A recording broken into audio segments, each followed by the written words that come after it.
Yeah, my mechanic found a GPS tracker under my car. No way. Yeah. It was gone for 3 days, and then they just found it in a parking lot. I didn't even know what it was. Just like a black little magnet box thing. Wow. Yeah. Jeez.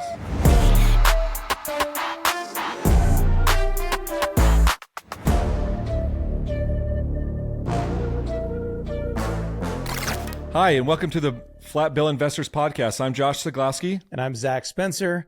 We are blessed today, Josh, to have a dynamic duo. We've got the brains and the bronze here visiting us today. We've got a particular gentleman who has flipped over 1,000 homes in Utah. If you don't know what house flipping is, go ahead and Google Flipping Friday, and you'll see his name. You'll see his face. We also have, this is John Max. And we've checked everything. They've done that many. We have checked. Houses. We have the professional fact checkers today, and then we've got David Klein, who is, I would say, I said the brains and the bronze. Which one would you say you are? So I'm the bronze. Definitely the brains. Definitely. The brains. All right, we got the brains and the bronze. We've got John Maxim and Dave Klein. They run the Utah Treasure Hunt and also Flipping Friday.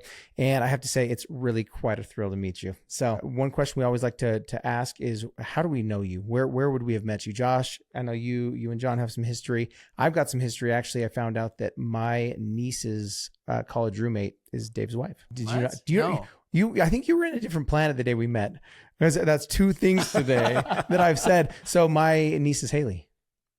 That was your wife's. Haley Masoner? Haley Masoner. Well, Fuller now. No way. Yeah, name drop. There you go. Wow. So there you go. The very first time I met my wife, actually, we took Haley Masoner, my wife, and their other Haley roommate rock climbing for our very first sort of date. But smallish world when you're in Utah. So love it.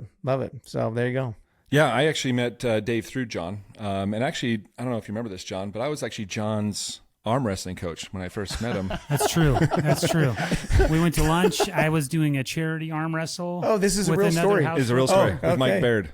Down in Mexico with Mike Baird, and Josh gave me a few pointers, and then you actually refereed the match as well. Yeah, I mean, just joking with my wife, I was telling her, I'm going to this lunch. I don't know this guy. He has a show called Flippin' Friday, and I watch him on Instagram, and we've just talked about getting together. And we got to know each other through lunch, but at the very end, we were just talking about the arm wrestle, and we did a picture for everyone that was going to come down to Mexico. Who do you think won the match? Between you and who? Mike Baird. Mike Baird. Oh, should I be nice? Should I be gentle with you? The guy's ripped. He's huge. I'm guessing Mike then. No, you beat him. Mr. John won. You must have had a good coach. Yeah. I did. I had a great coach, Josh. And I was the referee, so maybe I swayed a little bit. Well, you are the bronze. John packs a punch. I mean, we climbed Kilimanjaro a year ago, and I thought I would out hike him, but somebody in that peak, he was hiking, days over me. So there you go. It's awesome. I mean, when you're hiking, when you're going upstairs, crappy houses in sandals, you use those calves and legs a lot. Yeah. There you go. Yes. You have no cushion in those shoes. Yeah, year round. And the reason why I joke about that is John, until last week, I don't think I ever saw him not wear sandals until last week when we went to a dinner, and he actually suited up and he had shoes. I know we pulled up and I was like, shoes. wait, Yeah. what? Church shoes. I didn't even know you owned those. Yeah. So later he even on, mentioned, he goes, I don't even have Levi's. Later on, church clothes and like shorts seeing a and unicorn. sandals. Later on, I found out that he would have rather been wearing sandals. So I would have. He made that mention to me. flip-flops. Well, and we were joking. So I met John back in Vegas. Actually, it was because of you, Josh. We went to a mastermind in Las Vegas. I think that was the first time I met you. Oh, yeah. And we walked through my house with all the bees. we did. Okay, there was a house there. Did you? Oh, you weren't there. I know you guys went there. I didn't go there that day. We walked through a house that was being flipped, and there were probably, I don't know, a few thousand dead bees inside. Like a whole hive. Luckily in the dead, chimney. but there were a lot of bees in there. And he said, hey, careful, there's bees. But when we went in, they were all dead. So that's Las Vegas. They needed some pest control. Who knows? So how do you guys know each other? We met through real estate investing. Dave was doing wholesaling for a while, and John was our buyer of last resort. So if there was a deal that nobody on the planet wanted, I would call John. And that's how we became friends. So we knew each other professionally before we became friends. And then when we had this idea for the treasure hunt, I was going through my phone list, and I didn't know him very well at the time, but he was the only person that I could think of, just from what I'd seen of him in our short conversations, that he'd be willing to go hide money in the mountains and then never see it again. So very, same wavelength, I He knew guess. how I don't d- know. He could tell how dumb I was. Yeah, right. And creative. Yeah. John, very creative dude. It's funny, but how I know John is through that, obviously, like we talked about with the arm wrestle. But then when we came home, we got to know each other down in Mexico quite a bit. But then when we came back, I had this this idea of like having a entrepreneurs like card game. And I realized like I don't know that many residential flippers. I knew commercial guys and all that stuff. Yeah. And so I kind of relied on John, like, hey, you and I know each other, but you know a lot more people than I do. You want to invite him? And I live clear in Layton. And I mean, there was even a dude, I won't say his name, but all the way from Lehigh that came. Oh, wow. So John, he corralled them in and then ended up being a really fun opportunity. Got to know a lot of people through that. Yeah, we've had some fun adventures. I was just joking with these guys earlier. We went to a building, the commercial flip, and I flipped a switch on a breaker and had a near death experience. Oh yeah, I forgot about that. Yes. Yes. Nice. Yeah. So, well, I'll jog your memory. I almost died. Well, now that you mention That was it, scary, I man. mean, I was like 50 feet away, and I felt like a concussion grenade just went off. 'cause I my don't know lungs- how many volts it was, but it was a lot. And luckily, they didn't hit me, but it was very loud. Did you have hair before that? I did, and well, what happened is, just kidding. I don't have time for haircuts. Okay. Yeah. Be gentle with me. All right. So there you go. So I'm kind of curious on this, John, is why did you start Flippin' Friday?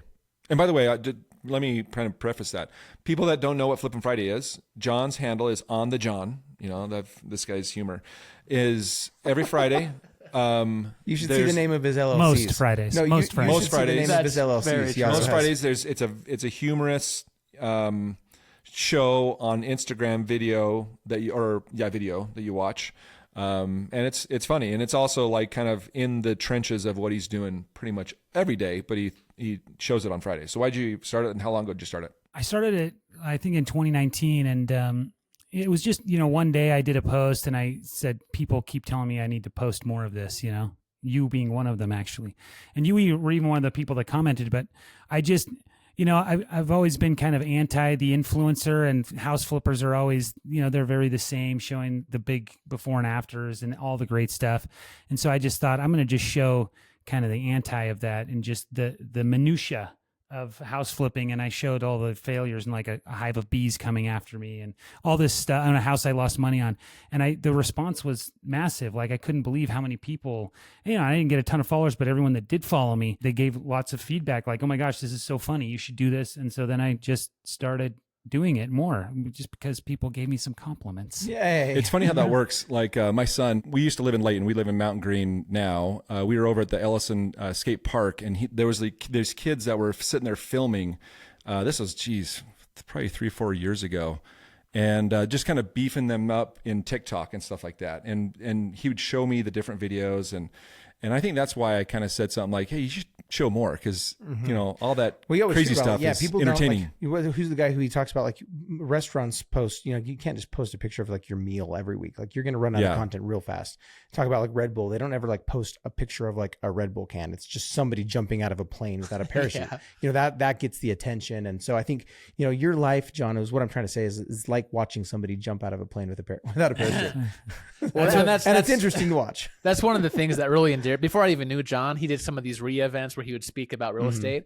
And in this business of real estate, it's a very kind of macho alpha where you get up there and you beat your chest. You talk about all these massive wins you've had. And John he's the only person I've ever met that takes the exact opposite approach.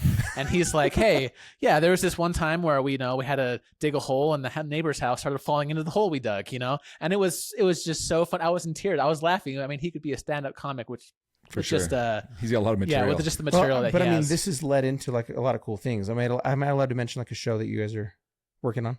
Yeah, you well, can't say technically the we can't say name the of the name network. of yeah, but we can. Okay. Yeah. So, but it's led into things like even some bigger opportunities that are cool, and which also started you into the treasure hunt, which is a pretty cool thing. I mean, I've just watched as I see people getting out and doing things and like just being out and about, doing the treasure hunt stuff. Which Dave, is what pretty did you cool. do before real estate investing? Well, I was at Utah State, met my wife up there. My only goal in life was to have as much fun as possible until I got married. And then it's like, wow, I'm responsible for another human being. I'm like, we're responsible for each other. And then I was actually a software engineer for 3 years for a startup, and they went under. And I always loved real estate. So saw some Facebook posts from some really successful local guys. And, Dave's mastered what I like to call being frugal retired, where when I met him, like he moved to Vietnam to just go live there. And when he pitched me on the treasure, I'm like, well, what are you doing? You still selling real estate? And he's like, no, I got all these little things. And he's like, he wrote a book and he's makes money on that. And he sells coins on Amazon. All these things create enough passive income. And him and his wife just sat down and said, this is how much we need to live. And once they hit that goal, they moved to Vietnam, and that's still to this day. That's still how many. I mean, how many people you talk to that like have the goal of doing that, and like you've done it? I've talked to maybe 2 or 3. Yeah, not that much. And the thing that we discovered is that it's a lot less than people think. If you go on the street and you ask the average person, like, how much money is going to retire, they're going to say, actually there was an article in the Wall Street Journal. It was like $3 million is what, like our generation thinks. But for us, it was like $5,000 a month. If we could get $5,000 a month passive, we're done. I mean, that was before we had 4 kids and before like inflation has doubled the price of everything. But this is back in like 2019. Yeah. So we hit our $5,000 a month, and it's like, you know what? Where could we live? Somewhere awesome. It's like, well, let's skip the winter here in Utah because we're not huge fans of winter. And so we moved to Vietnam, and that was right when COVID hit, which is a whole nother massive. And that's where the crazy treasure hunt story. Yeah, and that's kind started. of that's how it started. That's where the original idea came from. Yeah, it's funny. There's some of us that are like, hey, when we've really made it, we'll get lagoon passes. Like we can afford that this year. Yes. It's amazing. All 5 of us can go as much as we want. Exactly. Yeah. So that's been going fun. up every year too. Yeah. So what year did you guys start talk about the treasure hunt and actually do it? A couple years before you started 2020, because it was right when right in the midst throes of of COVID. COVID. Yeah, when everyone was locked down, and that was kind of the whole genesis of the ideas. I got back to the States barely. It was like the first time I came back to the U.S. and you could just like sense the whole morale of society was just down. Everyone was nervous and suspicious of each other, and I was like, man, I think the treasure hunt would be such a cool idea to get people outside safely. And that's when I mentioned it to my wife, and she's like, because I wanted to do $5,000 the first time, and she's like, yeah, there's no way that you're just burying $5,000, so you have to find someone to split it with you. And that's when I went through my phone and I was like, John Maxim, something about that name. He'll throw out some money. Yeah. So- He'll So you guys started with $5,000? Somehow I thought it was more. Okay, and here's the actual question that I know that I have is: do you actually put all $5,000, or is like an IOU in there that says like you found it, now call us? Here's That's our a great QR code. question. That first year, I think we did put We did. 5,000 We put in. all the cash in the chest. That is the so wild. Oh, you don't do that couple anymore? years. I thought you do that every time. We don't. No, we don't do it anymore. Just for a couple of reasons. Liability is a couple, and Well, this last one was out there for 3 months, and could you imagine like a squirrel or like a rat getting, Getting in there and and like just eating shredding it? $25,000? Well, that's why I was curious. I was like like, man, making it's a just nest out of chilling it. out there. So it just lets us sleep better at night when it's one not year the whole we amount. buried it in the sand, and there was a water table that we didn't know about. Oh, no. And when they pulled the chest out, it was just sloshing all around. And they were telling us Oh how my they got gosh. advice from their grandma on how to dry out money because she somehow knew how to do that. Yeah. It was They like put it in their dryer, mafia so it or looked like something. money laundering. But it Yeah. I was was gonna say, I think when they talked about laundering the money, she didn't mean drying out dollar bills. So what do you do now then? We put a portion of the cash in and have a note for them to contact us. The other thing is when we started the treasure hunt, there was this big treasure hunt, the Forest Fen treasure hunt, which a lot of people have heard about. And it went on for like 10 years. People died, like tons of people did it, but it got over and like there was no one knew the answer. They didn't tell you where it was found or anything. And so it's important for us. We've always said like everyone should be able to do it. It should be free. And there should be a resolution. Like they should know who found the treasure, where it was found, how all the clues lined up and everything. So there's never any question about it. Well, it was cool. We were at dinner the other night, and you're like, "Oh yeah, we did the treasure hunt." And the lady at the table was like, "Oh, it was my daughter-in-law or my daughter and son-in-law that found it." Yeah. That was. No way. Oh, you didn't know that maybe? No. Oh, Yeah, Josh you was didn't at a tell me different that. table. So yeah, we just were talking to this lady, and she was like, "Oh yeah, it was my kids found it." Wow. And so it really was like a huge blessing for them, which I think that is one of the coolest things about the treasure hunt is that it's like not a nominal amount of money. It's not like $100 or $500, which could do a little bit of good. Like you're doing thousands and thousands of dollars. Like it's do you actually know how many like dollars to date you've hidden? Well, there's some overhead to the hunts now that especially we've gotten bigger and more complex, but I think we're at about 250,000 Jeez. that we've invested, You- over the last 5 years. Yeah, that's contributed, thrown I mean, away. that's- I don't know. Yeah. One of those things. Well, I mean, people love it. I Yeah, mean, that go to it all the time. And I have to describe, like, well, you know, the guys that do the treasure hunt. And Yeah. when they're like, what treasure hunt? And then you have to describe it. And they're like, oh, yeah, that one. I see it on the news sometimes. Yeah, You know, so it's definitely a popular thing here in the Wasatch Front. super popular. I was gonna say, what's been like? I guess like we always talk about starting with the end in mind. Like, what's the goal of the treasure hunt? What are you trying to accomplish? Is it just When we started, it was really just COVID sucks.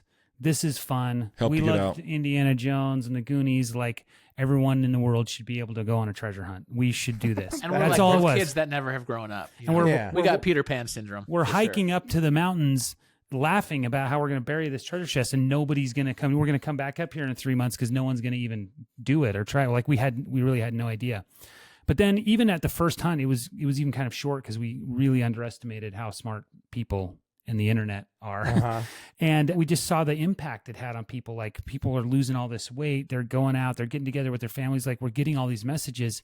It's turned into, I always say to Dave, like, I almost feel like we can't quit this. Even we've had a pretty rough year in real estate this year where it didn't make sense for us to go donate, $25,000 or $50,000 to these treasure hunts, but it just has a huge impact on people, positive impact. Like some of the stories are crazy. Yeah, well, I've just seen like there's some days where it's like you're tagged post after post after post after post, and it's people that they're like out doing stuff, and it's pretty cool, and to see where people are at in Utah. I mean, they're primarily like just inside of Utah, right? Yeah. There's people that visit Yeah, it's people that are outside like of Utah. Yeah, you we've know- had international people fly in to look for it. It's crazy. I mean, we never That knew is that it would cool. turn into this whole thing, but Yeah, that's pretty. I mean, it's pretty amazing, honestly. So that's great. Congrats for you guys. That's cool. yeah, I'd say after 5 years and $250,000, I dare say we have the right man, gentlemen. He's- The right man, he's a John. good- John he's Max, the perfect friend the to do right this. guy. No, Yeah. that's and I'm sure you two have come together on a level you probably didn't expect either when you first met each other, right? Yeah. Yeah, it does make a considerable difference for me having someone with me on whom I can rely. That's awesome. Yeah. Like really, and that's with the treasure hunt, especially because we can't tell anybody about the treasure. I was going to say, Only- like, only the how's your two of friends and us know. family? Anyone always trying to get out of you, or they just stopped doing that a long time ago? I think most of them have stopped now because they know that we're a vault. Because it's, the fun of knowing where the treasure is. I mean, it's pressure. I would say, Dave. I don't know about you, but it's kind of fun knowing where it is. But it would ruin the hunt if we ever leaked or let anything out ahead of time. Well, I know that Yeah. I've even been. We posted a story a few years ago just on Instagram. John and I did, and I was getting messages that were like, "Hey, see if you can get a clue, or see if you can find out where it is." So, I got that 2 or 3 years ago. I haven't gotten it for a while, but People just I know. would like text it over to John, like, this person's hitting me up. Maybe Yeah. just know the integrity of the whole hunt. Even would be flawed. people like out of our circle, like they're starting to get DMs from people. Mhm. So we got to be careful who we tag, and yeah, it's crazy. And then of course we have, GPS devices on our cars that people have placed. I mean, it's gotten pretty crazy over the years, but On your car? Is that what you Yeah, said? yeah. Oh, GPS tracker. I heard this story the other night too. Oh, you were at a different table. Yeah, that's my bad. Yeah, my mechanic found a GPS tracker under my car. No way. Yeah. yeah, Well, my gosh. because the story is your car got stolen, didn't it? Yeah. Yeah. I mean, yeah. Yeah. I was gone for 3 days, and then they just found it in a parking lot. but So, nothing wrong with it. It was No. just like the car had been stolen. nothing and then taken out left. of it or anything. Yeah. But it was so, and again, the mechanic was basically like, "Hey, just so you know, like whoever installed this for you did a terrible job. It's gonna fall off." And he's like, "Installed what?" Yeah. I didn't even know what it was. Just like a black little like magnet box thing. Wow. Yeah. Yeah. Jeez. So if you see anybody driving a little red Mazda Miata, that's John's. I Put it on that one. For that reason, we go to great lengths during the treasure hunt to disguise ourselves. We're always trading cars. We're using burner phone. Like we go all out. It's like a CIA operation to hide a Man treasure of these days. mystery. How long is the longest one been? 3 months? I think it's 57 days. Almost 2 months, I think, Yeah. is our longest. And now are you doing 1 or 2 a year? Because you just did one in the summer, right? We do 2 a year, and then we have experimental hunts. We've done 3 or 4 experiments. So we could say we do 3 a year, but this year we're only doing the 2. Yeah. We did one where we went up to Mount Kilimanjaro, and another one that was kind of like the Amazing Race, where we took 3 days and went down. So we're just having fun, like trying to figure out cool ways to I love let I love adults be treasure hunters. You know? Well, and I love that you say Peter Pan syndrome. I think a lot of people have that and don't have an outlet to like use it. Yeah. So going on a treasure hunt, that is pretty cool. Well, and it's crazy just to think how we started, that one hiking with our little shovels behind our back that first year to now we just wrapped up the pilot for a TV show. We actually went up to Ogden to a factory called Coleman Mills that had a history with a house that we flipped. It's crazy just what it's turned into. We had no idea when we started that. Yeah, it's amazing. Yeah. John and I went to the BYU football game on Saturday, and Which, by the way, what a game. it was a good game. It was incredible. He's invited me 2 or 3 times, and I'm always unable to go. I know. I'm usually doing something dumb, like at the Clinton Rec Center doing swim lessons with my kids or something. But You do finally, have a I lot of could kids. go. You're with your kids a lot. It's great. I know. Finally, I could go to the BYU game, and then it was that game, and I was Uh-huh. actually down getting snacks when that super play. Oh, you missed the return? No, he saw it. He was right on the there. front. Oh, I you was saw right it. there, and he ran right. Dude, it was. Yeah, that was crazy. Did you Lucky. see- Parker. Yeah, the highlights of that were awesome. I mean, But what I was gonna say is like I'm like walking with them and stuff, and I mean people are stopping them because they recognize them from the hunt. Yeah. So I mean, us these bald guys are celebrities. We carry here. a certain air about us. I mean, it happens. So no, that's good. Well, I love. Well, I mean, the real question is, if people want to get involved in the hunt, I mean, how could I get involved? Can I be involved with donating? I mean, or even just finding it? Like, how do we find you guys? How can we Be a get hunter. involved? I mean, is there a opportunity website? for How that? do people get a hold of you guys? Yeah, absolutely. This year especially, we've actually really reached out to sponsors. Our email list has almost 80,000 people on it now, Wow. and like all of them live between Ogden and Provo because these hunts have been super local. And so we've actually had a lot of treasure hunters that own companies that have actually offered, to sponsor. But yeah, I mean, this is nonprofit. We don't make any money off of these. Like John said, over the last 5 years, we've spent probably $250,000, and we've probably got maybe 80 of that have been sponsors. So it's mostly come out of our pockets. But so if you have a company or a brand that you want to, partner with us, that'd be awesome. And yeah, like Dave's saying about the sponsors, the other cool thing is we can, in some of our hunts, we can create clues specific to the sponsors. And we just want you guys to know that the people who sponsor us, like follow them, support them, like these guys, for example. Hey. Like these guys are helping us out, and they would do it even without sponsors because we've been friends for a long time. But I appreciate what they're doing, and I love their podcast and all the stuff that they're learning. So as you treasure hunters know, like the treasure hunts are possible because of the people that support us. So support them back. For the majority of people, I think a big kind of tenet that we follow is we want to keep these hunts free for everybody. Mm-hmm. So there's no sign up, there's no fees, there's no anything that you have to do. It's just, get with your family, look at the clues, and try and solve it. Yeah. And See, that's- I mean, where would I even find like the first clues? Like, So I don't even know what's going you on. follow us on Instagram. Okay. What are those handles? I guess we'll put these in the description too. Yeah, Okay. mine's on the John. Yeah, mine's the Klein fam. Okay. But Yeah. And somehow then I we thought have you a guys had website. Yeah, Utah Treasure Hunts, plural. UtahTreasureHunts.com. since Yeah. we We'll do make sure we put that multiple down there, hunts. too. Okay. Yeah, that's awesome. I love it. Yeah. Well, awesome, guys. Thanks, Dave. Thanks, John. Appreciate the time, and learning more about the Utah Treasure Hunt and what you guys can do, to get out, get some exercise, especially now that the fall's coming out. Yeah, love it. Well, appreciate you guys being on. And as we at the Flat Bill Investor always say, Invest in your future. invest in yourself, and the same time next week.